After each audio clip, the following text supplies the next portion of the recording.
This is how a sport starts to break from the inside. The best driver in the world just triggered a revolt. Not with a crash. Not with a controversy. With one sentence. Is it even worth it? And what happened next shocked everyone. Max Verstappen didn't just complain. He walked away from a crucial Formula 1 test and went to drive somewhere else entirely. That's not frustration. That's a statement. Because right now, drivers are losing trust in the cars. Unpredictable power. Uncontrollable moments. And a system that feels more like management than racing. And when the driver at the very top starts questioning everything, the rest of the grid follows. Quietly, but quickly. Because this isn't just about one driver anymore. This is a collective shift. A growing resistance inside Formula 1 itself. And behind closed doors, emergency meetings are already happening. Because if this turns into a full driver revolt, the FIA loses control. The teams lose stability. And the entire future of the sport is suddenly at risk. Subscribe now? Because what Verstappen just started could change Formula 1 forever. At first, it didn't feel like a movement. It felt like frustration. One driver speaking out. One voice questioning the direction. Something Formula 1 has seen before. Something it knows how to ignore. But this time, it didn't stay isolated. Because what Verstappen said wasn't emotional. It wasn't reactive. It was precise. Controlled. Almost calculated. And that's what made it dangerous. Because when a driver at that level speaks like that, others listen. Not publicly. Not immediately. But quietly. Inside garages. Inside briefings. Inside conversations that never reach the cameras. And that's where the real shift began. Because other drivers started recognizing the same feeling. The same disconnect. The same lack of control. Different teams. Different cars. Same problem. And that's when it stops being individual. And starts becoming collective. Because in Formula 1, drivers rarely agree. They compete for everything. Positions. Contracts. Respect. But when they start describing the same issue, with the same words, that's not coincidence. That's alignment. And alignment creates pressure. Because the problem they're pointing at is not small. It's not something you fix with setup. It's not something you solve with a new part. It's built into the system. Energy deployment. Energy loss. Moments where the car behaves one way, and then suddenly, it doesn't. No warning. No consistency. And that forces drivers into something they hate. Management. Instead of instinct. Calculation. Instead of attack. And that's the core of this revolt. Because Formula 1 has always been about control. About feeling. About pushing the limit with confidence. But now, drivers are adapting to something they don't fully trust. And that's where the resistance comes from. Not because the cars are slower. Not because the racing is different.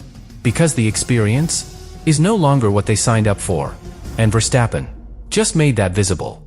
He didn't just say it. He showed it. By stepping away. By choosing something else. By proving that Formula 1 is no longer the only place he finds what he's looking for. And that changes the entire equation.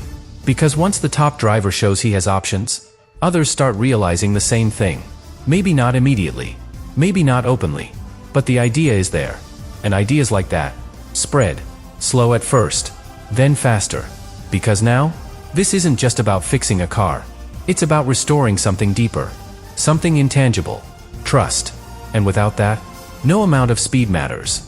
No amount of technology matters. Because drivers won't push. They won't risk everything. They won't commit fully. And when that happens, the entire sport loses its edge. But here's where it becomes critical.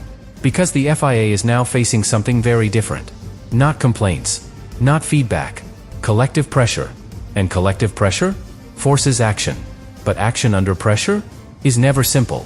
Because whatever they change will affect everyone. Some will gain. Some will lose. And that creates tension. Not just between drivers and the FIA, but between teams themselves. Because now, this revolt is not just about drivers. It's about balance, competition, fairness, and control. And that's why this situation is escalating so quickly. Because every solution creates a new problem. Every fix reshapes the grid. And every delay makes the pressure worse. So now, Formula 1 is in a position it tried to avoid. Reacting instead of leading. And that's dangerous. Because once a sport starts reacting to pressure, it stops controlling its direction. And that direction is exactly what drivers are questioning right now. which means everything now leads to one unavoidable moment, where decisions are no longer optional. They are necessary. And what happens next won't just decide how the cars behave. It will decide whether this revolt was contained, or just the beginning of something much bigger. And this is where the situation becomes impossible to ignore. Because once pressure reaches this level, it doesn't stay contained. It spreads beyond drivers, beyond teams, into the core of Formula One itself. Because now, this isn't just about how the cars feel. It's about who actually controls the sport. Because think about what's happening. Drivers speak, and the FIA reacts. Drivers align, and meetings accelerate. Drivers push, and rules start to move. That's a shift, a real one. From authority to influence. And once that shift begins, it doesn't stop easily. Because now the drivers understand something. They have power. Not individually, collectively. And that changes everything. Because the next time something doesn't feel right, they won't wait. They won't adapt. They'll push again. Stronger, faster, more directly. And that puts the FIA in a very difficult position. Because now, every decision is under pressure. Fix the problem, but don't break the competition. Respond to drivers, but don't lose authority. Act quickly, but don't make mistakes. And that balance is incredibly fragile. Because if they go too far, they risk rewriting the entire season. If they don't go far enough, they risk losing the drivers completely. And both scenarios are dangerous. But here's where it becomes even more critical. Because while all of this is happening internally, something else is building externally. Fans. Because they can feel it. Even if they don't understand the technical details. They see the hesitation. They see the lack of battles. They see something missing. And when fans start disconnecting, the pressure multiplies. Because now, this isn't just a sporting issue. It's a commercial one. A global one. And Formula One cannot afford that. So now the sport is being squeezed from both sides. Drivers on one end, fans on the other, and in the middle, the FIA trying to hold everything together. But here's the truth no one wants to say out loud. There is no perfect solution. Because what drivers want, and what the current regulations allow, are not fully aligned. And that creates a conflict that can't be solved instantly. Only managed, adjusted, controlled over time. But time is exactly what they don't have. Because Verstappen has already accelerated everything. His words, his actions, his detachment, have forced this situation forward. Faster than Formula One is used to moving. And that's why this moment feels different. Because this isn't a slow evolution. It's a sudden shift. A pressure point.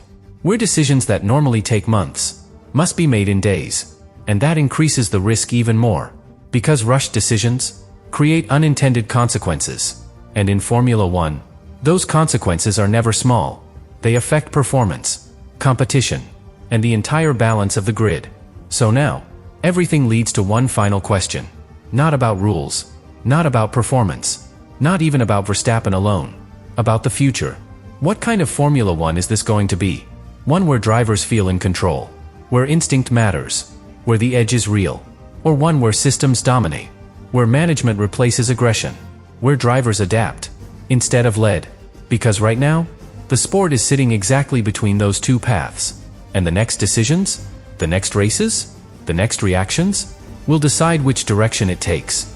Because if Formula One gets this right, this becomes a turning point that saved the sport.